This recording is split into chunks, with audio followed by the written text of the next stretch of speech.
లంగావని stitch చేయాలి అనుకున్నప్పుడు లంగా స్టిచ్ చేయడం చాలా సింపుల్ అండి. ఫస్ట్ 3 మీటర్స్ క్లాత్ అనేది తీసుకోవాలి. తీసుకున్న తర్వాత లెంత్ ఎంతైతే ఉందో ఆ లెంత్ మనం ఒకవేళ బాడీ మెజర్మెంట్స్ తీసుకుంటున్నాము అంటే ఎంత హైట్ వచ్చిందో దానికన్నా ఒక 1 ఇంచ్ అనేది ఎక్స్ట్రా తీసుకోవాలి. పైన ఖర్చు కోసం ఒక 1 ఇంచ్ ఎక్స్ట్రా తీసుకొని దీన్ని స్ట్రైట్గా మనము లెంత్ ఒక్కటే చూసుకుంటాము, తీసి కట్ చేసి పక్కన పెట్టేసేసుకోవాలి. ఆ తర్వాత మనము నడుము లూజ్ ఎంత వచ్చిందో చూసుకోవాలి. నడుము లూజ్కి 4 ఇంచులు ఎక్స్ట్రా యాడ్ చేసుకోవాలి. ఒకవేళ 30 వచ్చింది అనుకోండి, 34 ఇంచెస్ అనేది యాడ్ చేసుకొని ఇలా మళ్ళీ అటు ఇటు ఖర్చు కోసం ఒక 1 ఇంచ్ అనేది అటు హాఫ్ ఇంచ్ ఇటు హాఫ్ ఇంచ్ ఫోల్డ్ చేసి కుడతాం కదా, దానికోసం యాడ్ చేసుకొని కట్ చేసేసుకోవాలి.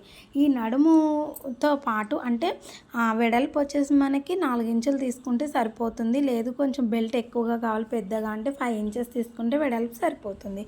దీన్ని మనము నడుము పట్టీతో పాటు ఈ 3 మీటర్స్ క్లాత్ని కుచ్చు అనేది ఒకే లెవెల్లో అంటే మనం ఎంత కుచ్చు పెట్టాలనుకుంటున్నామో దాన్ని స్టార్టింగ్ ఎంతైతే పెడతామో ఎండ్ వరకు కూడా అంతే పెట్టి స్టిచ్ చేసేసాము అంటే కుచ్చులు పెట్టడం కంప్లీట్ అయిపోతుంది.